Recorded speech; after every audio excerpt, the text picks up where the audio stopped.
Now let's talk about covalent bonding, which is the vast majority of what we're going to talk about the remainder of the semester. So let's talk about a Lewis structure. Covalent bonding is where you share valence electrons. So you have covalent bonding, you are sharing valence electrons. Remember, those are the ones that are in the outer shells. So you have to know what a valence electron is.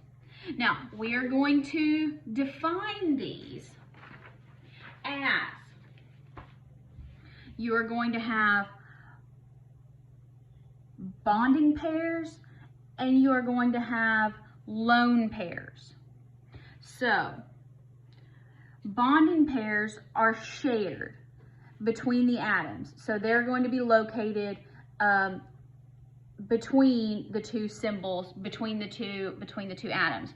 Lone pairs are only going to belong to one atom. So they're not shared. Bonding pairs are shared, lone pairs are not shared. Now,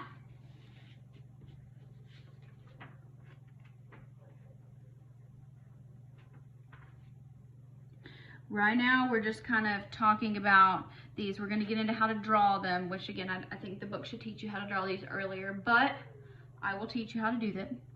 But here's an example of a Lewis structure here. This is water.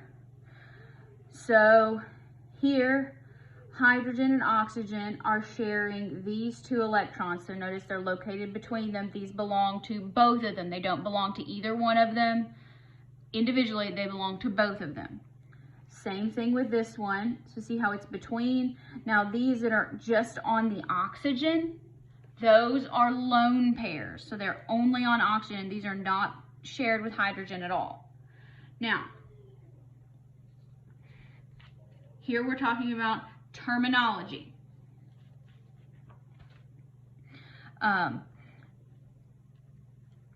First, most commonly, you're going to have single covalent bonds.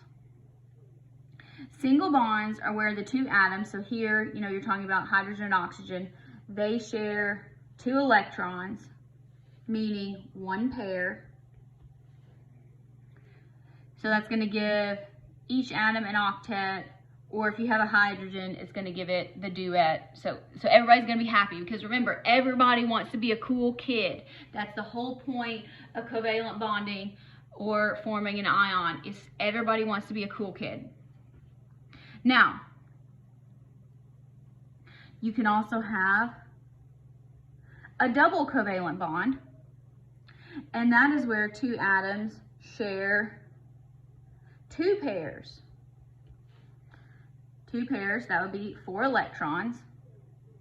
And because they're sharing two, they're going to be shorter and they're going to be stronger. Because if you think about it, if you have a rope that has 2 cords versus 4, it's going to be harder to pull the 4 apart. And then you can also have a triple covalent bond. And this is where 2 atoms share 3 pairs. That would be 6 electrons. And these are the shortest and the strongest. Now, you can't have them sharing 4. That's basically pretty much an ionic bond. One gives it up. So you will never have, so a triple bond is as large as it will get. Now, we have our model versus what we actually see. How well does this stack up? It does allow us to accurately predict the formulas of the molecules that are covalent bonded. So that's a good thing.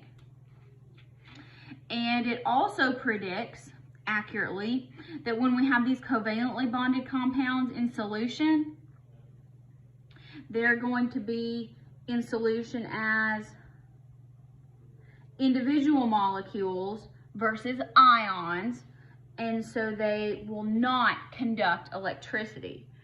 So let me go back and try to think of something. So like when you have a double bond, what's something that has a double bond? Here, if you have sulfur, and an oxygen. Now, I'll tell you, when you're writing a Lewis symbol, which is just a atomic symbol with how many electrons. So if you have lithium, lithium has 1 valence electron because it's in column 1. So you put lithium and you just put 1 on there. When you have chlorine, chlorine has 7 valence electrons. If you're not sure, start from the end of the row and count. 1, 2, 3, 4, 5, 6, 7. You'll get faster at this. So now the appropriate way to do this is to basically try to give everybody their own room. So you should do 1, 2, 3, 4, 5, 6, 7. It doesn't matter where the single one ends up when you're just doing one on a single atom. Now, do I draw them like this? No, I don't, but that's how you should draw them. In practice, it's not gonna matter to me. So a double bond is gonna look like this. And then, so these are your bonding pairs, and then you have lone pairs. A triple bond looks like this.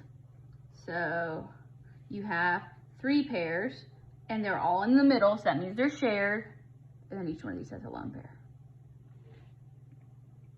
We'll get into how to draw those later, but this is what you look for. This is what a triple bond looks like. So that's kind of and then this is a single bond because there's only 1 bonding pair between each of these.